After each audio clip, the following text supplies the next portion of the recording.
தீவிரமாக என்னத்தை கிழிச்சிட்டாரு விஜய்னு எனக்கு ஒன்றும் புரியல. நீங்கள் சொல்கிறீங்க தீவிரமான்றீங்க. தீவிரமாக ஒன்றும் கிழிக்கவே இல்லைன்னு வச்சுங்களேன். விட மாட்டாங்களே சார் தீவிரமாக பிரச்சாரம் பண்ண. ஏதோ சொல்லிட்டுருந்தோம், என்னை விட மாட்டாங்க, விட்டுட்டா மட்டும் அப்படியே அறுத்து தள்ளிடுவார். அப்படியே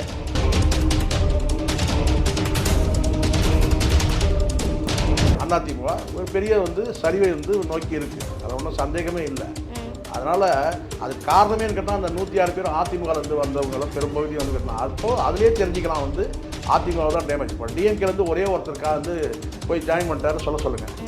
திமுக விலகி போய் சேர்ந்து அப்போ அதில் கரெக்டாக இருக்காங்கல்ல, டிஎம்கே அப்போ ஸ்ட்ராங்காக இருக்குன்னு தானே சொல்லுவோம். ஒருத்தர் வெளியே போலியே, ஆனால் போனது 106 பேர் பண்ணால் அது எடப்பாடி பழனிசாமிக்கு பலவீனம் தானே.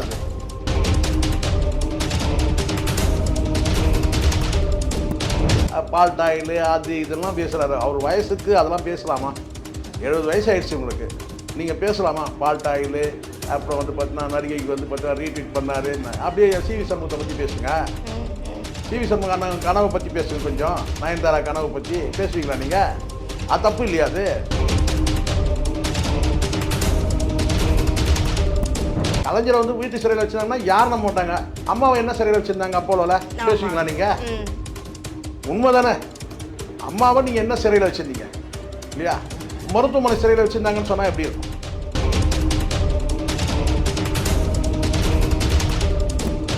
அவர் சொல்கிற மறுபடியும் சொல்லக்கூடிய ஒரு விஷயம் பார்த்தீங்கன்னா திமுக அவங்க செஞ்சு அவங்க ஆட்சியில் பண்ண இந்த விஷயம் ஊழல் இதே தான் பேசிட்டு இருக்காரே கண்டி நான் என்ன பண்ண போகிறேன், மக்களுக்கு என்ன செய்ய போகிறேன், அந்த மாதிரி எதுவுமே அவருடைய பிரச்சாரமே இருக்க மாட்டேங்குது. வச்சுக்கிட்டாமா வஞ்சனை பண்ணுறாரு. சக்தியில் இருந்தால் தானமா அகப்பையில் வரும்.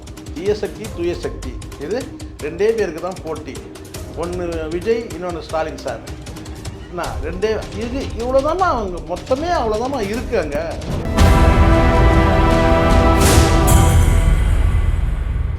நியூஸ்மெட் நேயர்களுக்கு அன்பு வணக்கம். இன்னைக்கு நம்மளோட சிறப்பு நேர்காணலுக்கு வந்திருக்காங்க பிரபல மூத்த பத்திரிகையாளர் திரு ஷேக்வரா ஜெய்சங்கர் சார். வணக்கம் சார். வணக்கம் சார். சமீபத்தில் பார்த்தீங்கன்னா சூப்பர் ஸ்டார் ஒரு ஸ்டேட்மெண்ட் கொடுத்தாரு. அது இப்போது கரெக்டாக இந்த எலெக்ஷன் டைமில் அவர் சொல்கிறதுக்கும் சில பேருக்கு அது ஒரு மாதிரி பின்னடைவுன்ற மாதிரி ட்ரோல் பண்ணிட்டு இருக்காங்க. என்னன்னு பார்த்தீங்கன்னா அதாவது நடிகர்கள் பின்னாடி போகாதீங்க, அது உங்களுக்கு தான் ஆபத்து. இப்போ இருக்க இளைஞர்கள் ஜாக்கிரதையாக இருக்கணும், உங்களோட படிப்பில் கான்சன்ட்ரேஷன் பண்ணுங்க அப்படின்னு சொல்லியிருக்காரு. இது தாவேக்காரங்களுக்கு ஒரு பின்னடைவாக இருக்கும்னு நினைக்கிறீங்களா? தாவேக்காவுக்கு பின்னடைவில் பொதுவான ஒரு கருத்து, ஆனால் தாவேக்காவுக்கு பொருந்தும். ரஜினிகாந்த் அவர் கேட்குற கேள்வி என்னென்னா, ஒரு கேள்வி ஜனநாயகன் குறித்து கேட்குறாங்கம்மா. அப்போது அவர் நோ கமெண்ட்ஸ் சொல்லிட்டு விலகிடுறாரு. அதாவது கேட்டால் அந்த பதில் சொல்லலை, அது நோ கமெண்ட்ஸ் சொல்லலை. அது காரணம் கேட்டால் அதுக்கு பின்னாடி ஜனநாயகன் பின்னாடி பல படமே அரசியலாகிடுச்சு, அதுக்கு பின்னாடி ஏகப்பட்ட அரசியலாகிடுச்சு. அப்படி தான் பேசப்படுறதா இருக்க கண்டென்ட் எல்லாமே அரசியல் தான் சொல்லப்படுது இல்லையா? அதனால் அதை பற்றி அவர் பதில் சொல்ல விரும்பலை. ஆனால் அதே சமயத்தில் பொதுவாக விஜயோட அரசியல் குறித்து அதில் இளைஞர்கள் கீழே விழுறது, இறந்து போகிறது, இதெல்லாம் கேட்கும்போது அவர் என்ன சொல்கிறாருன்னா, எஜுகேஷன் ரொம்ப மஸ்ட்டு. இந்த இளம் தலைமுறை தான் இளம் வாலிபர்கள் படிப்பில் கவனம் செலுத்தணும், படிப்பு ரொம்ப ரொம்ப முக்கியம், உயிர் ரொம்ப ரொம்ப முக்கியம், அதனால் பார்த்தீங்கன்னா கவனமாக இருக்கணும்னு சொல்கிறாரு. இது மையப்படுத்தி கேட்குற கேள்வி இருக்குன்னா, விஜயோட அரசியல், அதுக்கு பின்னாடி அவர் வாகனத்துக்கு பின்னாடி போகக்கூடியவங்க விழுந்து அடிப்படுது, இந்த மாதிரி இதெல்லாம் செய்தி அவருக்கு போக தானே செய்யும். பல செய்திகள் அவருக்கு போகாமலாம் கிடையாது, எல்லா செய்திகளும் அவருக்கு போகுது, எல்லாத்தையும் அவர் பார்க்க தான் செய்கிறாரு இல்லையா? அப்போது இது மாதிரி நடக்கிறது கேட்டால் இளம் அதான் இளைஞர்களுக்கு பார்த்தீங்கன்னா அவங்களுடைய எதிர்காலம் பாதிக்குது. அப்போது அவங்க படிப்பில் கவனம் செலுத்தணும் அப்படின்னு சொல்கிறது பார்த்திங்கன்னா ஒரு பொது கருத்து தான். ஆனால் அந்த பொது கருத்து சுட்டிக்காட்டி பேசியிருந்தாலும் விஜய் சுட்டிக்காட்டி பேசியிருந்தாலும் பார்த்திங்கன்னா அது சரியான கருத்தாக தான் பார்க்கப்படுது தவிர யாரும் அதை பற்றி யாரும் எதிர்மறை விமர்சனம் யாரும் பண்ணவே இல்லை. ரஜினிகாந்த் அவருடைய கருத்து சரியான கருத்துன்னு தான் பார்க்குறாங்க. இல்லை, ஒரு நேரத்தில் ரஜினிகாந்த் அரசியலுக்கு வருவாரா எல்லாருமே எதிர்பார்த்தாங்க. ஒரு கட்டத்துக்குள்ள நம்ம நிறைய பேர் எதிர்பார்த்தோம். வரேன்னு சொல்லிட்டு லாஸ்ட் மினிட்ல அவர் வரல. ஆனால் இப்போ ரொம்ப தீவிரமாக விஜய் அவருடைய கட்சியை ஸ்டார்ட் பண்ணி ரொம்ப தீவிரமாக பேசும்போது நடத்திட்டு இருக்கும்போது இந்த டைம்ல இவர் பேசுறது ஏற்றுக்கொள்ளும்படியாக இருக்கா? கிடையாதுமா. இங்கே தீவிரமாக என்னத்தை கிழிச்சிட்டாரு விஜய்னு எனக்கு ஒன்றும் புரியல. நீங்கள் சொல்கிறீங்க தீவிரமான்றீங்க, தீவிரமாக ஒன்றும் கிழிக்கவே இல்லைன்னு வச்சுங்களேன். விட மாட்டாங்களே சார் தீவிரமாக பிரச்சாரம் பண்ண. ஏதோ சொல்லிட்டு இருந்தோம், என்னை விட மாட்டாங்க, விட்டுட்டா மட்டும் அப்படியே அறுத்து தள்ளிடுவார். அப்படியே நீங்கள் வேற ஒன்று முதல்ல அவனே ஒரு சாக்கு போக்கு எதிர்பார்க்குறாமா. பாருங்க, பாண்டேவே ஒரு பாண்டேவே நீ ஏன் சொல்கிறேன்னா, இவங்கெல்லாம் விஜய் ஆதரிக்கக்கூடிய நபர்கள் தான் மறைமுகமாக, சரிங்களா? நேரடியாகவும் மறைமுகமாகவும் ஆதரிக்கக்கூடியவர் தான் பாண்டே. அந்த சொல்லுவாங்களே வந்து பார்த்தீங்கன்னா வந்து கரடியே காரி துப்புன தருணம் சொல்லுவாங்க பார்த்தீங்களா, அந்த மாதிரி தான் இப்போ பாண்டியோட கருத்து என்ன இருக்குது என்னன்னு கேட்டால், கூட்டம் எங்கெல்லாம் இல்லையோ அவரே அதை ரிஜெக்ட் பண்ணுற அந்த மனப்போக்கு இருக்குது அப்படின்னு சொல்கிறாருன்னு வச்சுங்க. கூட்டம் எங்கெல்லாம் இல்லையோ விஜயே வந்து விரும்பலை அந்த இடத்துலலாம் போகிறதுக்கு. ஏன்னா விஜய் போனால் அங்கே மிகப்பெரிய கூட்டம் இருக்கணும், கூட்டம் இல்லைன்னா அதை காட்டிடுவாங்க. இப்போ உதாரணத்துக்கு பல கட்சிகள் வந்து இதே பாஜகவோ இல்லை மற்ற எந்த கட்சிகள் வந்து பண்ணால் கூட்டத்தில் வந்து அங்கே சேர்கள் நாற்காலி காலியாக இருந்தால் என்ன சொல்லுவாங்க, இவர் பேசுகிறாருங்க நாற்காலியே இல்லை காலியாக இருப்பாருங்க, நாற்காலியில் யாருமே உட்காரலைங்க கூட்டம் காலியாக இருக்கும் அப்படி படம் பிடிக்கிறாங்க இல்லையா. அந்த மாதிரி வந்து வெற்றிடங்களை வந்து காட்டிடக்கூடாதுன்னு நினைக்கிறாங்க. ஆனால் தான் ட்ரோன் கேமரா மேலே டாப் வியூவில் காட்டும் போது ஒரு டாப் ஆங்கிள் வந்து ஷூட் பண்ணும்போது பார்த்தீங்கன்னா அங்கே கூட்டம் காலியாக இருக்கிற இடங்கள் தெரியுது. அப்போது இவங்க என்ன நினைக்கிறாங்கன்னா, மீடியாக்களுக்கு ஏற்கனவே வந்து பார்த்தீங்கன்னா வந்து ஒரு இன்ஸ்ட்ரக்ஷன் என்னன்னு கேட்டிங்கன்னா, கூட்டத்தை வந்து பார்த்தீங்கன்னா நிறைவாக காட்டணும். விஜய் எங்கே போனாலும் கூட்டத்தை நிறைவாக காட்டணும். உள்ளபடியே நீங்கள் பார்த்தீங்கன்னா நீங்கள் சொல்லுவீங்க என்னன்னு கேட்டிங்கன்னா வந்து, சார் அவர் போகிற இடத்துலாம் கூட்டம் வருது சார்னு. ஒரு வேனுக்கு சுற்றி ஒரு 5000 பேர் இருக்கிறத ஆல்ரெடி ஏற்பாடு பண்ணிட்டாங்க. ஒரு 5000 பேர் அங்கே எங்கே போனாலும் ஒரு 5000 பேர் இருக்கிற மாதிரி பார்த்துங்க அப்படின்னு சொல்லியாச்சு. சரிங்களா. அப்போ உதாரணத்துக்கு ஒரு மண்டபத்துக்குள்ளே நடத்துறதுனாலும் ஒரு 4998 பேர் 99 பேர் அப்படி தான் வைக்கிறாங்க. அப்போ ஒரு 5000 பேர் எங்கே போனாலும் ஒரு கூட்டம் இருக்கும்போது கேட்டால் 5000ன்றது ஒரு மீடியாவில் ஃபோக்கஸ் பண்ணும்போது பார்த்தீங்கன்னா பெரிய கூட்டமாக தெரியுமா வேனை சுற்றி. அதை புரிஞ்சுக்கணும் நீங்கள். இப்போது செல்லுமிடமெல்லாம்னு கேட்டால் வந்து பழைய எம்ஜிஆருடைய ஒரு பிரச்சாரம் இருக்குது. அந்த வீடியோ பார்த்தீங்கன்னா கேட்டால் ஒரு கிலோமீட்டர் கணக்கில் வந்து பார்த்தீங்கன்னா வந்து மூங்கில் கொம்புலையும் சவுக்கு கொம்புலையும் வந்து பார்த்தீங்கன்னா வந்து ஒரு தட்டி மாதிரி கட்டியிருப்பாங்க, வேலி மாதிரி அடைச்சிருப்பாங்க. 2 சைட்லேயும் வந்து பார்த்தீங்கன்னா வந்து சாரசாரியாக வந்து மக்கள் நிற்பாங்க. அந்த மாதிரி இப்போ ஏதாவது இருக்கா? கிடையாது. இந்த மக்கள் எல்லாமே பார்த்தீங்கன்னா கூடவே பயணிக்கிறவனா இருப்பான், நிற்கிறவன் கிடையாது. நல்லா கவனிங்க. விஜயோட அந்த வாகனத்துக்கு பின்னாடி வந்து எல்லாமே நகர்றவனாக இருக்கிறான். அவன் அங்கே நிற்கணும். அப்படியே அவர் இன்னொரு இடத்துக்கு போகும்போதுன்னா அங்கே ஒரு கூட்டம் இருக்கணும். இது செட் பண்ணக்கூடிய கூட்டம். வேனுக்கு முன்னாடி இருந்து குப்பரடிச்சு விழறது, காரில் மேலே நீச்சல் அடிக்கிறது, இது எல்லாமே செட்டிங் பண்ணுறது. புரியுதுங்களா. இது செட் பண்ணுறது தான் இது எல்லாமே. அதனால் இது வந்து விஜய்க்கு பெரிய கூட்டம் இருக்குது. அப்படியே நீங்கள் எடுத்துட்டீங்கன்னா கூட 5000 பேர் அந்த ஒரு பகுதியில் இருந்தாங்கன்னா கூட பார்த்தீங்கன்னா மொத்த வாக்காளரில் என்ன சொல்லுங்க 2.5% தான். சராசரியாக ஒரு 2 லட்சம் பேர் வாக்காளர்கள் இருக்கிறாங்க. 3 லட்சம் வாக்காளர்கள் இருந்தாங்கன்னா அதில் போலிங் ஆகிறது வந்து பார்த்தீங்கன்னா ஒரு 2 லட்சம் வாக்காளர்கள் சொன்னால் அதில் வரக்கூடிய வந்து பார்த்தீங்கன்னா 5000 பேர். ஸோ அதை வச்சு நீங்கள் அப்படி பார்த்தா நீங்கள் வந்து திமுகவுக்கும் பெரும் கூட்டம் இருக்குது, எடப்பாடி பழனிசாமி கூட்டத்துக்கும் பெரும் கூட்டம் இருக்குது. சொல்லுங்கள். இப்போ இவங்களுக்காக சினிமா அடையாளங்கள்லாம் இருக்குது, எடப்பாடி பழனிசாமிக்கு எந்த அடையாளம் கிடையாது இல்லையா. ஒரு பெருங்கூட்டம் இருக்குது. சினிமா அடையாளம்னா வந்து சினிமா அடையாளம்னா மு.க. ஸ்டாலினுக்கு இருக்குது, பிரேமலதா வந்து பார்த்தீங்கன்னா ஒரு நடிகருடைய மனைவின்றதுனால இருக்குது. ஸோ யார் கூட்டம் கூட்டினாலும் எந்த கட்சி கூட்டம் கூட்டினாலும் இதே கூட்டத்தை நம்ம பார்க்கணுமே. அதனால் வந்து பார்த்தோம் ஐயோ கூட்டம் வந்துடுச்சு இவர் வந்து பார்த்தீங்கன்னா இவர் அதே ஆட்சி அமைச்சர்லாம் கிடையாது. சரிங்களா. அதுவும் இப்போ இன்னும் ஒரு வார்த்தை சொல்கிறேன். அந்த கூட்டத்தில் எத்தனை பேருக்கு வந்து பார்த்தீங்கன்னா வாக்குரிமை இருக்குன்றது அதுவே ஒரு பெரிய கேள்விக்குறி. எத்தனை பேர் 18 வயசு தொடர்றதுக்கு இருக்கிறான், எத்தனை பேருக்கு இந்த வந்து வந்து இந்த தேர்தலில் வாக்கே இல்லை அப்படிலாம் அதனால் வெறும் தலைகளை வச்சுட்டுலாம் நம்ம கணக்கு போட முடியாது. புரியுதா சொல்கிறது. அதனால் வந்து பார்த்தீங்கன்னா தலை சப்போர்ட்டே இல்லைன்னு தான் பேசுகிறாங்க. அஜித்தோட சப்போர்ட்டே விஜய்க்கு இல்லைன்னு பேசுகிறாங்க. அதே மாதிரி தலைவருடைய சப்போர்ட்டும் இல்லை. ஸோ தலைவரும் தலையுமே வந்து எதிராக தான் இருக்கிறாங்க. அதனால் இதெல்லாம் இப்போ நான் ஒன்று சொல்கிறேன் உங்கள்கிட்ட. இப்போ விஜய் வந்து ஒரு அறிவிப்பு கொடுத்துட்டு போகிறாரு, தூத்துக்குடிக்கு போகிறாரு, திருநெல்வேலிக்கு போகிறாரு. அதே மாதிரி வந்து பார்த்தீங்கன்னா வந்து யோகி பாபு நாளைக்கு வந்து பிரச்சாரத்துக்கு போகிறாரு, ஒரு பேச்சுக்கு சொல்கிறேன். சரிங்களா. அவர் அரசியலுக்கு வந்து வரல இல்லை, இருந்தாலும் நம்ம வந்து ஒரு பிரபலமான ஒரு காமெடியன்ற அந்த அடிப்படையில் வந்து பார்த்தீங்கன்னா யோகி பாபு வந்து ஒரு அறிவிப்பு கொடுத்துட்டு போகிறாரு. கூட்டம் வருமா வராதா நீங்களே சொல்லுங்கள். ஒரு நடிகர்ன்ற முறையில் வந்து பார்த்தீங்கன்னா யோகி பாபு வந்து பார்த்தீங்கன்னா அவர் எதுவுமே பேசலை வந்து அப்படி நின்னாலே கூட அவரை பார்க்கறதுக்கே ஒரு 2000 பேர் 5000 பேர் வந்துடுவான் இல்லையா. ஒரு நிகழ்ச்சிக்கே போகிறாருன்னு சொன்னால் யோகி பாபு வந்து வராருங்க அப்படின்னு சொல்லி கூட்டம் வந்துடும். ஸோ அதனால் இதெல்லாம் வந்து நம்ம வந்து எதுவும் சொல்ல முடியாது. இந்த கூட்டத்தெல்லாம் நம்பி அப்படியே வந்து வாக்கு மாறிடும். ஆனால் அதுக்காக எதுவுமே இல்லை ஜீரோவில் இருக்கிற அப்படின்னு நான் அந்த பொய்யை நான் சொல்ல விரும்பலை. இங்கே வந்து அதிமுகவுக்கான வாக்குகளை வந்து விஜய் வந்து அந்த பெரிய சரிவை ஏற்படுத்துவார். திமுகவை பெரிய டேமேஜ் பண்ணுற மாதிரிலாம் தெரியல. இன்றைக்கி இருக்கிற வந்து ரிப்போர்ட்ஸ் எல்லாமே வந்து பார்த்தீங்கன்னா எல்லா ரிப்போர்ட்ஸும் நான் சொல்கிறேன். நான் வந்து ஏதோ கருத்து கணிப்பெல்லாம் நான் சொல்ல. எல்லா ரிப்போர்ட்ஸுமே வந்து பார்த்தீங்கன்னா திமுகவுக்கு ஆதரவாக தான் இருக்குது. திமுக தான் வந்து பார்த்தீங்கன்னா மீண்டும் வெற்றி பெறும்ன்ற அந்த பார்வை இருக்குது. அப்போது விஜய் பெறக்கூடிய வாக்குகள் எல்லாம் என்னென்னு கேட்டிங்கன்னா இந்த உதிரி கட்சிகள் வந்து பார்த்திங்கன்னா வந்து அதிமுக ஒரு பெரிய வந்து சரிவை வந்து நோக்கி இருக்குது. அது ஒன்றும் சந்தேகமே இல்லை. அதனால் அதுக்கு காரணமேன்னு கேட்டால் அந்த 106 பேர் அதிமுகலேருந்து வந்தவங்கள பெரும்பகுதி வந்து கேட்டால் அப்போது அதிலே தெரிஞ்சுக்கலாம் வந்து அதிமுக தான் டேமேஜ். இப்போ டிஎம்கேலேருந்து ஒரே ஒருத்தருக்கா வந்து போய் ஜாயின் பண்ணிட்டாரு சொல்லுங்கள். திமுக வந்து விலகி போய் சேர்ந்தோம். அப்போ அதில் கரெக்டாக இருக்காங்கல்ல, டிஎம்கே அப்போ ஸ்ட்ராங்காக இருக்குன்னு தானே பொருள். ஒருத்தர் வெளியே போகலையே. ஆனால் போனது வந்து ஒரு 106 பேர் போனால் அது வந்து எடப்பாடி பழனிசாமிக்கு பலவீனம் தானே அது இல்லையா? அதுதாண்டி வந்து எடப்பாடியோட பழனிசாமியோட அந்த பிரச்சாரம்லாம் வந்து பார்த்தீங்கன்னா ஒரு வகையான வந்து பார்த்தீங்கன்னா வந்து ஒரு பொய்யானதாக இருக்குது. சார் சமீபத்தில் கூட அவர் ஒரு வார்த்தை ஒன்று விட்டுருந்தாரு சார். என்னன்னா கொரோனான்னு ஒரு விஷயம் இருந்துச்சா அது உண்மையான்றது கூட நம்ம சரியா தெரிஞ்சிக்க முடியல. அந்த டைம்ல இப்ப இருக்க முதல்வர் வந்து வெளில வந்தா இன்னும் போய் சேர்ந்துருப்பார். இந்த வார்த்தை ரொம்ப ஒரு மாதிரி கடினமா இல்லையா? புரியுதுங்களா? இந்த பக்குவமற்ற பேச்சு நான் சொல்றேங்க. இன்னொன்று சொன்னார், அதை விட என்னன்னு, அதுதான் ரொம்ப ரொம்ப கொடுமையான விஷயம். என்னன்னு கேட்டிங்கன்னா, எடப்பாடி பழனிசாமி சொன்னதுலேயே ஒரு பெரிய இது என்னன்னா, கலைஞர் அவர் வந்து வீட்டு சிறையில் வச்சுருந்தாங்க.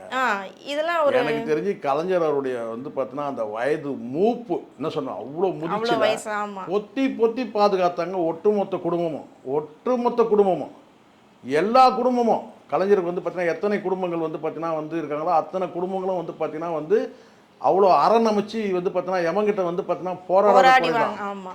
அப்படி வந்து பாதுகாத்த வந்து பார்த்தீங்கன்னா இவர் வந்து வீட்டு சிறையில் வச்சாங்கன்னு சொல்கிறதுலாம் யாராவது நம்புவாங்களா? ஒரு வரம்பு இருக்கல பேசுறதுக்கு, இதுதான் பேசணும்னு ஒன்று இருக்குது அப்படிங்களா? அதாண்டி தரம் தாழ்ந்து பால் டாயில் அது இதெல்லாம் பேசுகிறாரு. அவர் வயசுக்கு அதெல்லாம் பேசலாமா? 70 வயசு ஆயிடுச்சு உங்களுக்கு, நீங்கள் பேசலாமா? பால் டாயில் அப்புறம் வந்து பார்த்தீங்கன்னா நடிகைக்கு வந்து பார்த்தீங்கன்னா ரீட்வீட் பண்ணாரு. அப்படியே சிவி சண்முகத்தை பற்றி பேசுங்க. சிவி சண்முகம் கனவை பற்றி பேசுங்க. கொஞ்சம் நயன்தாரா கனவை பற்றி பேசுவீங்களா நீங்கள்? அது தப்பு இல்லையா? அது ஏற்கனவே இங்கே திரிஷாவை பற்றி பேசின்னு இருக்கிறான். இது தமிழ்நாடு அரசியலில் யார் வந்து பார்த்தீங்கன்னா கொள்கை அரசியலை பற்றி பேசணும், செயல் திட்டங்களை பற்றி பேசணும், நீங்கள் ஆட்சிக்கு வந்தால் என்ன பண்ணுவீங்கன்னு அதை பற்றி பேசணும். அதை விட்டுட்டு பால் டாயில் பற்றி பேசிகிட்டு இருக்கீங்க. நடிகைக்கு ரீட்வீட் பண்ணார் உதயநிதினு சொல்லி அதை பற்றி உங்ககிட்ட அப்படின்னா என்ன அர்த்தம்? உங்ககிட்ட வந்து அவங்ககிட்ட செயல் திட்டங்கள் இருக்குது பேசுகிறதுக்கு திமுக தரப்பு, உங்ககிட்ட எதுவுமே இல்லை. அப்போ நீங்கள் பேசுகிறீங்கன்னு சொன்னால் அப்படியே இதையும் பேசுங்க. சிவி சண்முகம் வந்து நயன்தாரா கனவை பற்றி பேசுவீங்களா நீங்கள்? தரம் தாழ்ந்து பேசக்கூடாது. இதை விட ஒரு கொடுமையாக இருந்து இப்போ நீங்கள் சொன்னீங்க பாருங்கள். என்னன்னு கேட்டிங்கன்னா வந்து கொரோனா பீரியடில் அவர் வெளியே வந்து கேட்டேன். கொரோனா பீரியடில் 2 தரப்புலையுமே சொல்கிறேன். எடப்பாடி பழனிசாமி பீரியட்லேயும் கொரோனா இருந்துச்சு, முக ஸ்டாலின் பீரியட்லேயும் இருந்துச்சு. எடப்பாடி பழனிசாமியும் செயல்பட்டார், இல்லைன்னு நான் மறுக்க மாட்டேன். கொரோனா பீரியடில் பல மருத்துவமனைகளுக்கு வந்து பார்த்திங்கன்னா அவர் வந்து மாஸ்க் போட்டுட்டு பல காட்சிகள் இருக்குது. அந்த உச்சத்தில் இருக்கும்போது பார்த்திங்கன்னா இன்னும் ஒரு படி ஒரு வந்து உச்சபட்சமாக வந்து அந்த கொரோனா இருக்கும்போது பார்த்திங்கன்னா ஆட்சி மாற்றம் ஏற்படுது. அப்போ வந்து முக ஸ்டாலின் வந்து பார்த்திங்கன்னா வந்து அந்த முழு உடையை அணிஞ்சிக்கிட்டு பாதுகாப்பு உள்ள போய் பார்த்தேன். இதெல்லாம் வந்து போகிற போக்கில் வந்து சொல்லக்கூடாதுல்ல, இஷ்டத்துக்கு பேசுறது, வாயில் வந்ததெல்லாம் பேசுறது எல்லாரும். அதுவும் சொல்லக்கூடாதுன்னு கேட்டால் அவர் வந்து கொரோனாவில் வந்து அவர் போயிருப்பாரு அப்படிலாம் பேசுறதுலாம் வந்து ரொம்ப நாகரிகம் இல்லை. அதான் அந்த வயசுக்கு ஏற்ற பேச்சு இல்லை. புரியுதுங்களா? பக்குவம் நான் என்ன சொல்கிறேன்னா, நீங்கள் வீராவேசமாக பேசலாம், வீராவேசமாக பேசுறதுல ஒன்றும் பிரச்சனை கிடையாது. நீங்கள் தாராளமாக பேசுங்க. கடந்த காலத்தில் நீங்கள் பேசுகிறது தான் வேட்டி கட்டி ஆம்பளையாக இருந்தால் மீசை வைத்தால் இதெல்லாம் பேசலாம். ஆனால் பொய்யும் புரட்டும் பேசக்கூடாதுல்ல. வீர ஆவேசமாக பேசுறது வேற, பொய் புரட்டு பேசுறது வேற. இது வந்து புரட்டு தானே, இது பொய் புரட்டு தானே. கலைஞரை வந்து வீட்டு சிறையில் வச்சுருந்தாங்கன்னா யார் நம்ப மாட்டாங்க. அம்மாவை என்ன சிறையில் வச்சுருந்தாங்க அப்போல பேசுவீங்களா நீங்கள்? உண்மை தானே. அம்மாவை நீங்கள் என்ன சிறையில் வச்சுருந்தீங்க இல்லையா? மருத்துவமனை சிறையில் வச்சுருந்தாங்கன்னு சொன்னால் எப்படி இருக்கும்? அப்போது உங்ககிட்ட வந்து இருக்கிற குறைகளை பார்க்கணும். இதெல்லாம் வந்து வாக்குகளாக மாறுமா? எல்லாருக்கும் ஊருக்கே தெரியும், உலகத்துக்கே தெரியும். இது முக ஸ்டாலின் வந்து பார்த்தீங்கன்னா வந்து கொரோனாவில் வந்து பார்த்தீங்கன்னா வந்து முதலமைச்சராக மாதிரி எப்படி செயல்பட்டாருன்னு எல்லாருக்கும் தெரியும். கலைஞர் வந்து பார்த்தீங்கன்னா வந்து கடைசி வரைக்கும் எமங்கிட்ட போராடினாங்கன்றது எல்லாருக்கும் தெரியும் இல்லையா? அப்போ அதெல்லாம் மறைச்சிட்டு பேசினா அப்போ நீங்கள் என்ன மக்களை வந்து வந்து பார்த்தீங்கன்னா இவங்களுக்கு மக்களுக்கு இதெல்லாம் தெரியாது. சார் இன்னொரு விஷயம் கூட உங்களுக்கு ஞாபகப்படுத்தலாம் சார். கலைஞர் ஐயா இறந்தப்ப மெரினா பீச்ல அவருக்கு இடம் கொடுக்க மாட்டேன்னு ரொம்ப அலக்கழிச்சா. அதுல தர்க்கம் எவ்வளவு நடந்துச்சு? நீதிமன்றம் தானே வந்து ஆணை பிறப்பிச்சது. அதுலயே உங்க சின்ன புத்தியை காட்டினீங்கல்ல இல்லையா? கடைசி நிமிஷத்துல எனக்கு தெரிஞ்சு ஜெயலலிதா அவர்கள் இருந்திருந்தால் ஒருவேளை கலைஞர், நான் என்னுடைய கருத்தை தான் நான் பதிவு பண்றேன், ஒருவேளை ஜெயலலிதா அவர்கள் உயிரோடு இருந்து கலைஞர் வந்து இறந்திருந்தாருன்னா கண்டிப்பா வந்து பாத்தீங்கன்னா இந்த இடம் அளிக்கிற விஷயத்துல வந்து அவங்க கண்டிப்பா வந்து ஒதுக்கீடு கொடுத்துருப்பாங்க, நிச்சயமா செஞ்சிருப்பாங்க, உடனே கொடுத்துருப்பாங்க. என் நம்பிக்கை அது. ஏன்னா ஜெயலலிதா அவர்கள் வந்து பார்த்தீங்கன்னா முழுமையாக வந்து அப்சர்வ் பண்ணவங்களுக்கு தெரியும். அவங்க வந்து ஒரு ஒரு கோபக்கார பெண்ணாக தான் நீங்கள் வந்து பலருக்கும் தெரியுமே தவிர அவங்க அடிப்படையில் வந்து பார்த்தீங்கன்னா ஒரு குழந்தை மனசு உள்ளவங்கன்றது எல்லாருக்கும் தெரியும். ஜெயலலிதா அவர்கள் வந்து பார்த்தீங்கன்னா வீர பெண்மணி, தைரியமான பெண்மணி எல்லாம் உண்டு. இந்த வீரம் தைரியம் எல்லாம் இருக்கிறவங்க வந்து பார்த்தீங்கன்னா ஒரு செகண்டில் உடஞ்சிருவாங்க. ஒரு செகண்டில் ரொம்ப இலக்கிய மனசா உடஞ்சிடும். ஒரு செகண்ட் உடஞ்சிடும். அதுதான் பலவீனமே. எது பலம்? தைரியம் பலம், துணிவு, தன்னம்பிக்கை, வீரம் அத்தனையும் பலம். ஆனால் இது அத்தனையும் வந்து பார்த்தீங்கன்னா ஒரு செகண்டில் வந்து பார்த்தீங்கன்னா வந்து உடஞ்சிரும். அது காரணம் கேட்டால் அவங்களுடைய இதயம். புரியுதுங்களா? அதனால் எனக்கு தெரிஞ்சு வந்து கலைஞர் ஒருவேளை வந்து உயிரிழந்து ஜெயலலிதா இருந்தாங்கன்னா அவங்க இந்த மாதிரி அலக்கழிக்கலாம் விட்டுருக்க மாட்டாங்க. கண்டிப்பாக வந்து இடத்த வந்து ஒதுக்கி கொடுத்துருப்பாங்க. இதெல்லாம் வந்து இது ஒரு வகையான தற்குறி. என்ன கேட்டால் வந்து கேட்டினா எப்பயோ வந்து அண்ணாமலை சொன்னார்னு நினைக்கிறேன். யாரை? எடப்பாடி பழனிசாமி தற்குறின்னு ஒரு வார்த்தையை பயன்படுத்தினார். நம்மளும் தவிர்க்க முடியாமல் நம்ம அப்படி நினைக்க வேண்டியதாக இருக்குது. என்னடா இவரும் கூட வந்து பார்த்தீங்கன்னா வந்து விஜய் மாதிரி போல இருக்கு.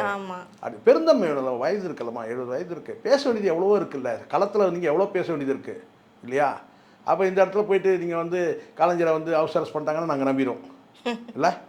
அப்போ உடனே வந்து பார்த்தீங்கன்னா வந்து கொரோனா வந்தபோது பார்த்தீங்கன்னா அவர் வந்து என்ன அவரும் போயிருப்பார். இதெல்லாம் பேசுறதுலாம் தப்பு. கடந்த காலத்தில் எனக்கு தெரிஞ்சு இதை பதிவு பண்ணுறேன். எடப்பாடி பழனிசாமிக்கு தெரிஞ்சிருக்குமான்னு தெரியல.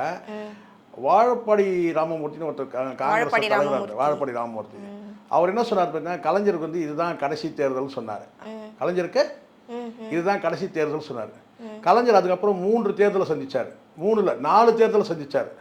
இதுதான் கடைசி தேர்தல்னு சொன்னார். ஆனால் கலைஞர் அதுக்கப்புறம் 4 தேர்தலை சந்தித்தார். 2 MP 2 MLA தேர்தலை சந்தித்தார். அதை சொன்ன வாழப்பாடி ராமமூர்த்தி கலைஞர் இருக்க மாட்டார் சொன்ன வாழப்பாடி ராமமூர்த்தி இல்லாமல் போயிட்டார். எதுக்காக அந்த வார்த்தையை பயன்படுத்தினார் சார்? ஒரு சவால்னு வரும்போது என்ன சொன்னார், இந்த கூட்டணி குறித்தெல்லாம் பேசும்போது பார்த்தீங்கன்னா இது வந்து உங்களுக்கு கடைசி தேர்தல் கலைஞருக்கு அப்படி சொன்னார். எந்த அடிப்படையில் கேட்டால் வயது ஆகுது, கலைஞர் வயது மூவ் பண்ணுறதுனால வந்து அப்போ 76 77 நினைக்கிறேன். அப்போ அந்த டைமில் கலைஞருக்கு வயது மூவ் பண்ணுறதால கலைஞர் வந்து அப்போ வீல் சேரில் கூட இல்லை. அப்போ கலைஞர் வயது மூவ் பண்ணுறதுனா இதுதான் வந்து கலைஞருக்கு வந்து கடைசி தேர்தல்னு அப்படி சொன்னார். அவர் அதுக்கப்புறம் உயிரோடு இருக்க மாட்டார் மாதிரி சொன்னார். ஆனால் கலைஞர் அதுக்கப்புறம் 4 தேர்தல் செஞ்சார். 2 MP தேர்தல் 2 MLA தேர்தல் சந்தித்தார். ஆனால் வந்து வாழப்பாடி ராமமூர்த்தி வந்து இறந்து போயிட்டார். அதனால் யாரையும் வந்து பார்த்தீங்கன்னா வந்து இப்படிலாம் சொல்கிறது சரியான நடவடிக்கை இல்லை. அதனால் இந்த வார்த்தையெல்லாம் தவிர்த்துக்கணும். இயற்கை ரொம்ப வலிமையானதுமா, இயற்கை கூர்ந்து கவனிக்குது நம்ம வார்த்தைகள் அத்தனையும். இயற்கை ரொம்ப வலிமையானது. எச்சரிக்கையாக பேசும். அதுவும் வந்து ஒரு பொதுக்கூட்டத்தில் பொதுமக்கள்கிட்ட விதைக்கும் போது பொய்யான புரட்டான பழி சொற்களை வந்து விதைக்கக்கூடாது. அது வந்து திருப்பி வந்துடும், ரிவர்ஸ் ஆகிடும். ஆமாம், ரிவர்ஸ் ஆகிடும். பதில் திரும்பி வரும் அந்த வார்த்தை நமக்கு. அதெல்லாம் எச்சரிக்கையாக பேசும்.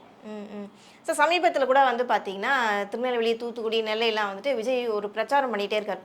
அவர் சொல்கிற மறுபடியும் சொல்லக்கூடிய ஒரு விஷயம் வந்துட்டு பார்த்தீங்கன்னா திமுக அவங்க செஞ்சு அவங்க ஆட்சியில் பண்ண இந்த விஷயம் ஊழல் இதே தான் பேசிகிட்டு இருக்காரே கண்டி நான் வந்து என்ன பண்ண போகிறேன், மக்களுக்கு என்ன செய்ய போகிறேன், அந்த மாதிரி எதுவுமே அவருடைய பிரச்சாரமே இருக்க மாட்டேங்குது. வச்சுக்கிட்டாமா வஞ்சனை பண்ணுறாரு. சட்டியில் இருந்தால் தானுமா அகப்பையில் வரும்.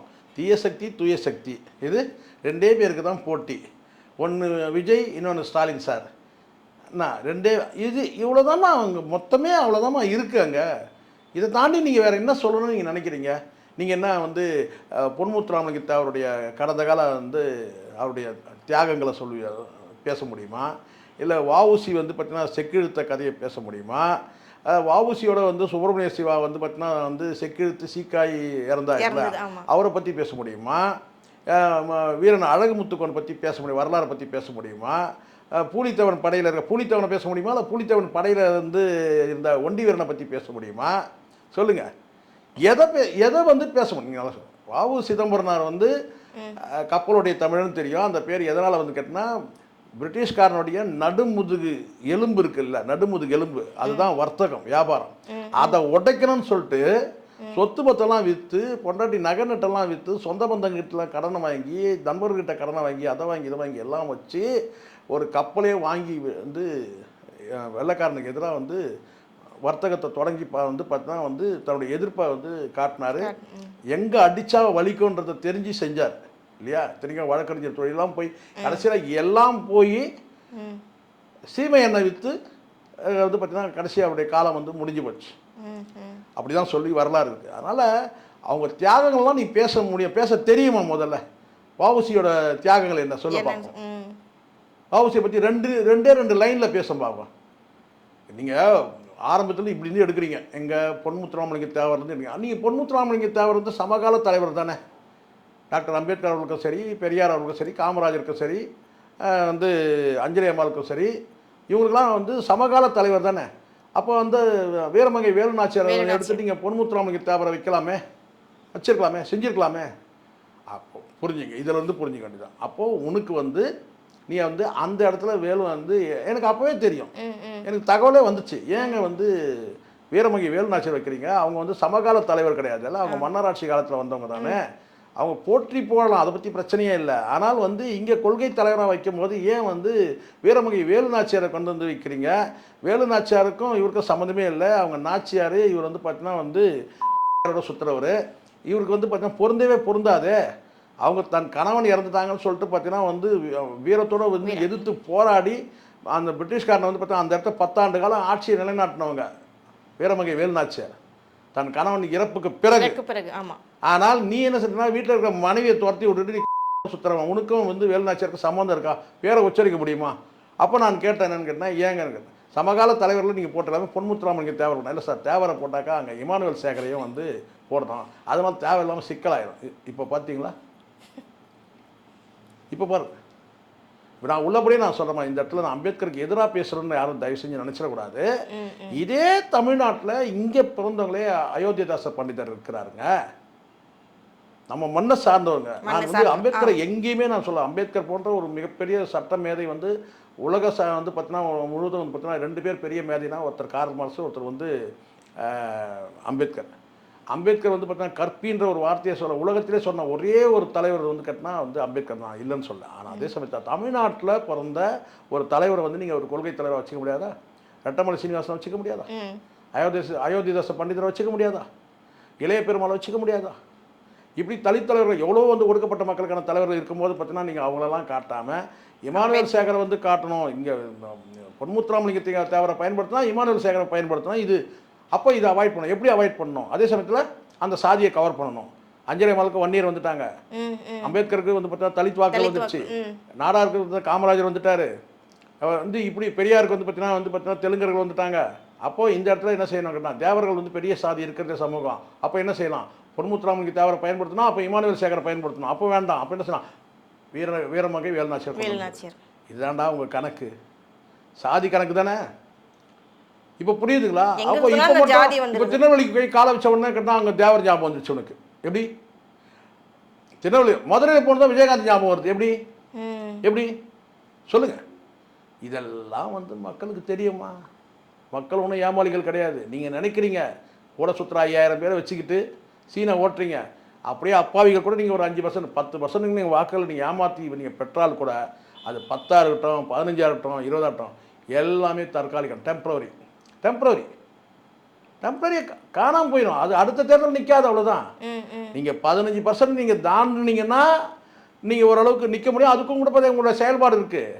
ஆனால் நீங்கள் 15%க்குள்ளே நீங்கள் கீழே வாங்கினீங்கன்னா அதை சரிவை வந்து கொஞ்சம் ஈஸியாக சரிவை கொண்டு வந்துடுவோம். இப்போதைக்கு உங்கள் சாதனை என்ன? நாம் தமிழுடைய வளர்ச்சியை வந்து நீங்கள் தடுக்கிறீங்க, அதுதான் உங்கள் சாதனை. அதிமுகவை நீங்கள் சரியை வந்து வாக்கில் சரியை வைக்கிறீங்க, அதுவும் தற்காலிகம்தான், இதுவும் தற்காலிகம்தான். அதனால் வந்து பார்த்தா, ஏன்னா உங்ககிட்ட வந்து கொள்கை இல்லை, முழுக்க விஜய்ன்ற ஒரு பிம்பம், கொள்கையோ தத்துவமோ எதுவுமே இல்லை, அவ்வளோதான். சார், இதுக்கிடையில் வந்து 10 தொகுதிகள் ஒதுக்கப்பட்ட தேமுதிக அவங்களுடைய பிரச்சாரம் எப்படி இருக்குன்னு நினைக்கிறீங்க? எந்த அளவுக்கு வேகம் எடுத்திருக்கு? எனக்கு தெரிஞ்ச வரைக்கும் நான் சொல்லுவேம்மா, ஒரே விஷயம் கேட்டேன். பிரேமலதா அவருடைய இந்த திமுக வாக்குகளும் சேரும்போது பார்த்தீங்கன்னா 4 அல்லது 5 தொகுதிகள் பெறுவாங்க. நான் இல்லைன்னு நான் சொல்லலை, சரிங்களா? ஆனால் உத்தேசமாக தான் சொல்கிறேன், யூகத்தின் அடிப்படையில் தான் நான் சொல்கிறேன். 10 தொகுதியிலும் வந்து வெற்றி பெற அளவுக்கு வந்து பார்த்தீங்கன்னா அங்கே கூட்டணி இணக்கம் இல்லை. ஏன்னா நேற்றைய தினம் வந்து திருமாவளவன் வந்து பேர் அறிவிக்கிறார், வேட்பாளர் அறிவிக்கும் போது பார்த்தீங்கன்னா எல்லாரும் வந்து எழுந்து நின்று கரம் கூப்பி வணங்குறத நம்ம பார்க்குறோம். இது மக்களுக்கான வந்து கரம் கூப்பி வணங்குறத தவிர நீங்கள் வந்து அறிவிக்கிறவங்களுக்கு கிடையாது.